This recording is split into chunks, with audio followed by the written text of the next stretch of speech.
ఈరోజు మీకు ఒక విషయాన్ని తెలియజేస్తున్నా. రాహుల్ గాంధీ గారికి ఆస్తుల కొదవనా? రాహుల్ గాంధీ, ఇందిరాగాంధీ, సోనియా గాంధీ ఆస్తులకు 1 లక్షల కోట్ల ఆస్తులు దేశ స్వాతంత్రం కోసం ఇచ్చిన వాళ్ళే వాళ్లకు ఈ డబ్బుల కోసం మీరు ఇరికిస్తారా? ఎంతనే నెల ఎంత 50 కోట్లు ఎంతో ఆ పేపర్లు అవకతవకలు జరిగినాయని వాళ్ళు ఆరోపించారు. మీకు ఒకటి చూపెడతా, ఫోటో చూపెడతా, చూడండి మీరు. మోతీలాల్ నెహ్రూ, జవహర్లాల్ నెహ్రూ తండ్రి మోతీలాల్ నెహ్రూ, ఆయన అడ్వకేట్, స్థిరాస్తులు ఉన్నోళ్ళు. ఆయన ఢిల్లీలో, అహ్మదాబాద్, ఢిల్లీలో నెహ్రూ గారు పుట్టినప్పుడు ఎలాంటి బంగ్లాలో ఉన్నాడో మీకు చూపిస్తా ఫోటో. ఆయన ఎలాంటి బంగ్లాలో పుట్టిండు, ఏ బంగ్లాలో పెరిగిండు చూపెడతా. చూడండి ఈ ఫోటోలో ఇందిరాగాంధీ గారి యొక్క తండ్రి, రాహుల్ గాంధీ గారి యొక్క ముత్తాత,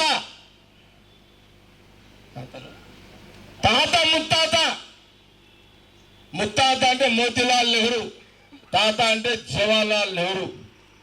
నెహ్రూ గారు పుట్టిన బంగ్లా ఇది. ఇది నెహ్రూ గారు పుట్టిన బంగ్లా, పెరిగిన బంగ్లా ఇది. ఇప్పుడు ఈ 2 బంగ్లాలు ఇందిరాగాంధీ గారు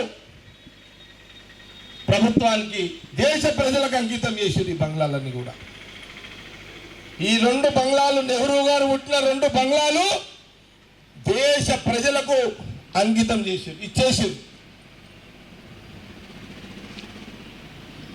మీరు పెట్టిన స్కామ్ ఇల్లు ఒక స్తంభం కాదు.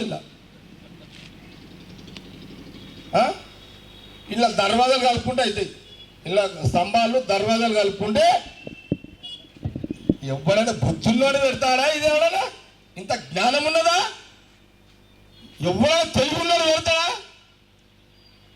అరే వాళ్ళ ఆస్తులు వాళ్ళ ఇష్టంతో దేశానికి ఇచ్చిర్రు.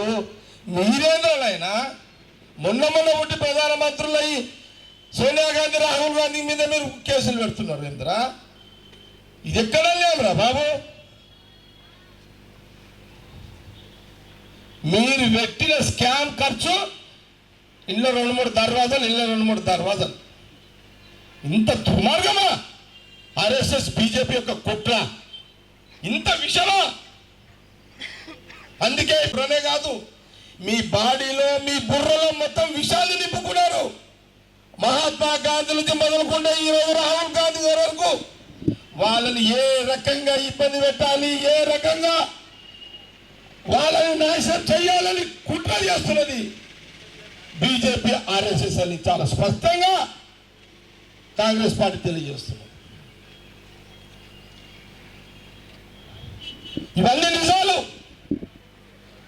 ఇవన్నీ నిజాలు. ఏది ఏమైనా రాహుల్ గాంధీ గారు వెనుక అడుగు వేయరు, ముందడిగే వేస్తాడు రాహుల్ గాంధీ గారు. దేశ ప్రజల కోసం, దేశ ప్రజల భద్రత కోసం, దేశ ప్రజల కోసం మరి సోనియా గాంధీ, ఈరోజు రాహుల్ గాంధీ గారు ముత్తాత ఆస్తులు దానం చేసిండు, తాత దానం చేసిండు. నాయనమ్మ ఇందిరాగాంధీ, వాళ్ళ చరిత్ర ఎక్కడ? మీ చరిత్ర ఎక్కడ? మీకు బీజేపీ నాయకులారా, మీకు ఏమన్నా చరిత్ర ఉన్నదా? మీకు ఒకటే తెలుసు, రాముని లేపాలి, ఓట్లు వేసుకోవాలి. కృష్ణుని లేపాలి, ఓట్లు వేసుకోవాలి. హనుమంతుని లేపాలి, ఓట్లు వేసుకోవాలి. ఇది ప్రజలు గమనించాలి. మీ దేశ ప్రజలు బాగుండాలని వాళ్ళ ఇందిరాగాంధీ గారు, రాజీవ్ గాంధీ గారు ఈరోజు వాళ్ళు త్యాగాలు చేసిరే. రాహుల్ గాంధీ, సోనియా గాంధీ గారు త్యాగాలు చేస్తున్నారే. ఇది ఎవరి కోసం? దేశ ప్రజల కోసం, తెలంగాణ రాష్ట్ర ప్రజల కోసం, ఆంధ్రప్రదేశ్ రాష్ట్ర ప్రజల కోసం, దేశంలోని ప్రజల కోసం త్యాగాలు చేస్తున్నారు వాళ్ళు.